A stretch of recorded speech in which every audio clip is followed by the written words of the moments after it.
सिसोदिया जी को बुलाना चाहता हूं। प्लीज जोरदार तालियों से वेलकम करिए, जोरदार तालियों से पूरी तरह से।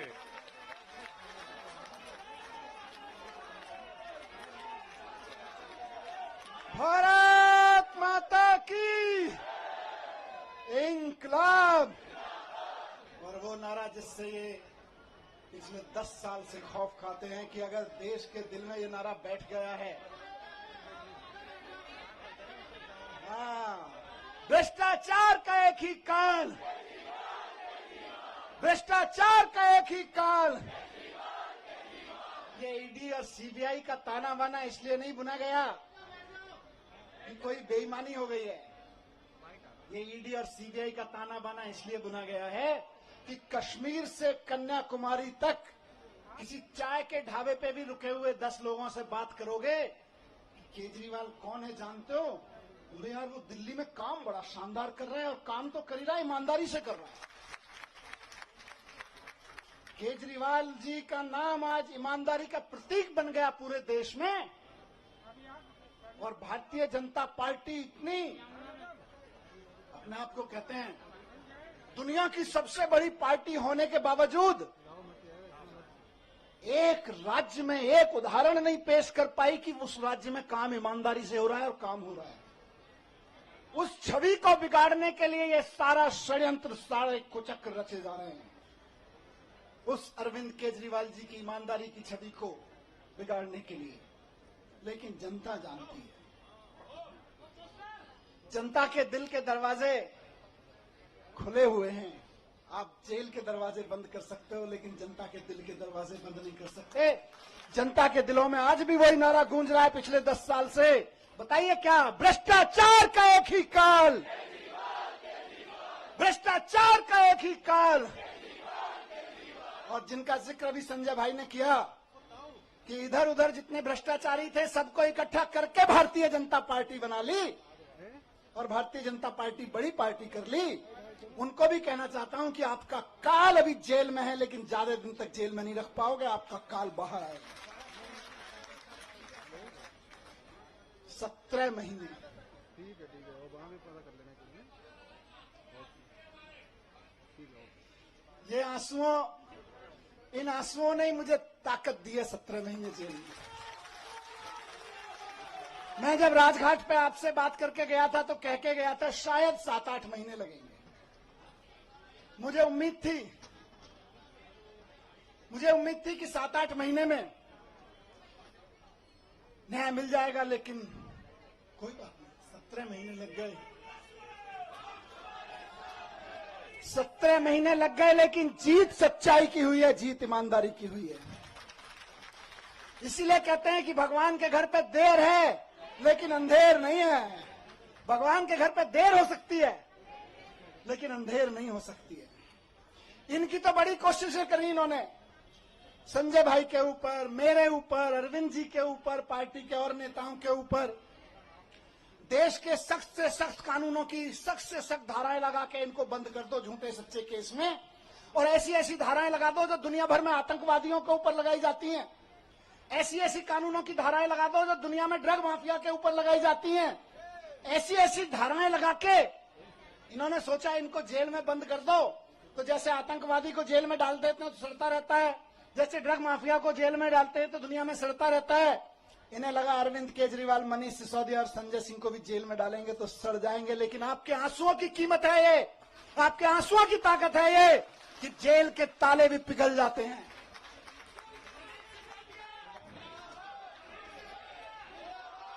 एक ही चीज कहूंगा, कल सुबह मैं बैठा था कि सारी दुनिया की सारी बुरी ताकतें भी इकट्ठी हो जाए ना, तो जो सच्चाई के रास्ते पे चलता है उसका साथ भगवान देता है, उसका साथ भगवान जरूर देता है। और ये आज बजरंगबली की कृपा है कि 17 महीने बाद सही, लेकिन मैं आपके बीच हूं। और अभी गया मैं बजरंगबली के मंदिर में, पंडित जी ने आशीर्वाद दिया। वहां जो पंडित जी मौजूद होते हैं वही बजरंगबली जी के वाणी बोल रहे होते हैं। उन्होंने बजरंगबली जी की वाणी से आशीर्वाद दिया कि विजयी भव, सफल भव। मैंने कहा जी एक ही सफलता का मंत्र है, दिल्ली के एक एक बच्चे के लिए शानदार स्कूल बना के देने हैं, यही हमारी सफलता है। और इसके लिए मैं कल से कह रहा था अपने साथियों से, हम तो रथ के घोड़े हैं, हमारा असली सारथी अभी जेल में बंद है, वो भी बाहर आ जाएगा।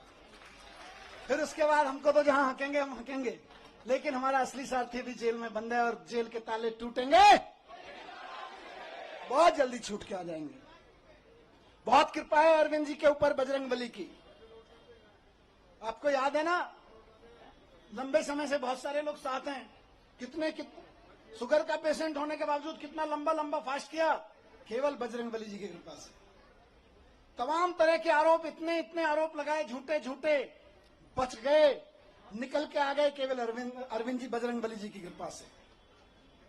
और मैं समझता हूं भगवान की कृपा, बजरंगबली जी की कृपा हम पर कल हुई बाबा साहब के दिए हुए संविधान की बदौलत।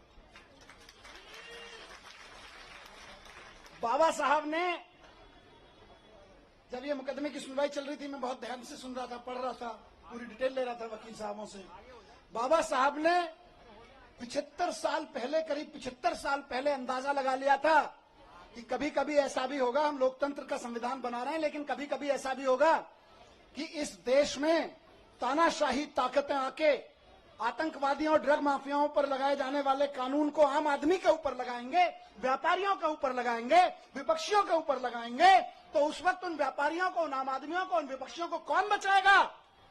तो बाबा साहब ने पहले ही लाइन जोड़ दी थी, संविधान बचाएगा। यही भगवान की कृपा है। कौन बचाएगा उनको जब तानाशाह सरकार अपना जुल्म करेगी, एजेंसियों का दुरुपयोग, कानूनों का दुरुपयोग करेगी, जेलों का दुरुपयोग करेगी, तो कौन बचाएगा? 75 साल पहले उस महान शख्सियत ने लिख दिया था कि मैं ऐसा संविधान दे रहा हूं कि तुमको संविधान बचाएगा। आज हम संविधान के बदौलत खड़े, संविधान की ताकत से यहां पे खड़े हैं। आज मैं शुक्रगुजार हूं देश के संविधान का, बाबा साहब का, और साथ साथ बहुत विनम्र निवेदन के साथ में माननीय सुप्रीम कोर्ट का, बहुत विनम्र सम्मान के साथ में माननीय सुप्रीम कोर्ट ने संविधान की दी हुई ताकत का इस्तेमाल करते हुए कल तानाशाही को कुचला, तानाशाही को कल गलत ठहराया। और माननीय सुप्रीम कोर्ट के साथ साथ में बहुत तहे दिल से शुक्रगुजार हूं उन वकीलों का जो पिछले 1.5 साल से, 17-18 महीने से, और बल्कि उससे पहले से भी पूरी लड़ाई लड़ रहे हैं। मैं जेल में बैठा था, आप लोग आंदोलन कर रहे थे, अरविंद जी जेल में बैठे हैं, आप लोग यहां सड़कों पे डंडे खा रहे हैं, लेकिन वो वकील इधर से उधर धक्के खा रहे हैं, एक कोर्ट से दूसरे कोर्ट धक्के खा रहे हैं, एक कागज से दूसरे कागज में डाल रहे हैं। इनकी एक एक साजिशों का, इनकी एक एक चालबाजियों का, इनकी एक एक तिगड़मों का जवाब दे रहे हैं अदालतों में खड़े होकर, इनके एक एक झूठ का पर्दाफाश कर रहे हैं। मेरे लिए तो मैंने कल भी कहा था, भगवान स्वरूप हैं। किसी भी जेल में बंद होने वाले एक व्यक्ति के लिए तो वकील भगवान स्वरूप होता है, और मेरे लिए तो सिंघवी साहब वाकई भगवान स्वरूप हैं। अभिषेक मनु सिंघवी जी, जिन्होंने इस पूरी कानूनी लड़ाई को इस अंजाम तक पहुंचाया, और जल्द ही अरविंद जी को भी बाहर लेकर आएंगे। मैं धन्यवाद करता हूं सिंघवी साहब का, मैं धन्यवाद करता हूं दयान कृष्णन साहब का, मैं धन्यवाद करता हूं मोहित माथुर साहब का, जिन्होंने बहुत बेबाकी से अदालतों के सामने ईडी और सीबीआई और भारतीय जनता पार्टी के सच को बेनकाब किया है। और मैं बहुत प्यार के साथ धन्यवाद करता हूं, उनमें से कुछ लोग मेरे उनसे उम्र में छोटे हैं, कुछ बड़े हैं, अपनी आम आदमी पार्टी की लीगल टीम के कुछ वकील साथी, हमारे एमएलए यहां खड़े हैं, साथ साथ में उनको सबको कोऑर्डिनेट करने वाले विवेक भाई, इधर शायद नहीं होंगे, विवेक जैन किसी अदालत में इस समय जाके आर्गुमेंट कर रहे होंगे, इरशाद भाई इस समय कहीं किसी अदालत में आर्गुमेंट कर रहे होंगे, कुछ पेपर बना रहे होंगे, और उनके कई साथी यहाँ खड़े मैं देख रहा हूं, अपने सारे साथियों को मैं उनका भी बहुत धन्यवाद करता हूं।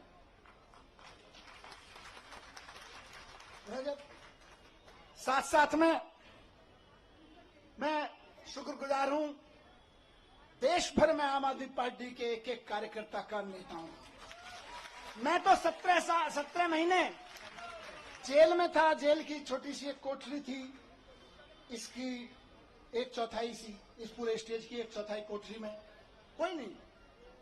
जब मैं गया था तो मैंने वहां के सिपाही वगैरह कहते थे सर बड़े ऊपर से ऐसी हिदायतें हैं वैसी हिदायतें हैं। मैंने कहा आप चिंता मत करो, मैं तो जंतर मंतर पे एक अखबार के साइज पे सो गया था, मुझे कोई दिक्कत नहीं है। मैं तो वहां से निकला हूं जहां अरविंद केजरीवाल जी और मैं और संजय भाई बनारस रेलवे स्टेशन के, और जहां देश भर में रेलवे स्टेशन में रात को 2 बजे ट्रेन आती थी तो इतने भी पैसे नहीं थे कि रात को किसी लॉज में रुक जाएं, तो जाके 9 बजे खाना खा के स्टेशन पे ही सो जाते थे अखबार बिछा के। हम तो वहां से भी निकल के आए, हमें तो कोई दिक्कत नहीं है। तो लेकिन हम तो वहां सो रहे थे, लेकिन डंडे कौन खा रहा था? जब मैं कोर्ट आता था तो मैं देखता था बैरिकेड लगे हुए और उसकी दूसरी तरफ में नारे लग रहे हैं। अखबारों में देखता था, टीवी में देखता था, आप में से बहुत सारे चेहरे यहां खड़े हैं, मैं देखता था ये मेरी बहन को लाठी लगी, ये मेरी बहन को एक पुलिस वाले ने धक्का दिया, ये मेरे एक भाई को पकड़ के खींचा। दर्द होता था और वहीं से ईश्वर से दुआ करता था इनको सबको सलामत रखना, इनकी मदद करना, इनको ताकत देना। सलाम करता था आपकी ताकत को। मैं एक एक कार्यकर्ता को सलाम करता हूं मैं, और सिर्फ डंडे खाने के लिए नहीं, क्योंकि भारतीय जनता पार्टी की जो एक्सपर्टीज अभी संजय भाई ने बताई, उनमें एक शामिल है कि दूसरी पार्टी के कार्यकर्ताओं को और नेताओं को तोड़ने के, दबा के, धमका के, साम दान दंड भेद करके, जेल में भेजने की धमकी देके, जेल में भेज के, उनके हमले करवा के, उनको धमकी करवा के एकमात्र एक्सपर्टीज किसी पार्टी ने पाई है तो वो भारतीय जनता पार्टी। लेकिन उसके बावजूद आप टिके रहे, एक एक आदमी टिका रहा, एक एक आदमी झुका नहीं, टूटा नहीं, एक एमएलए कैसे सारे खड़े हैं।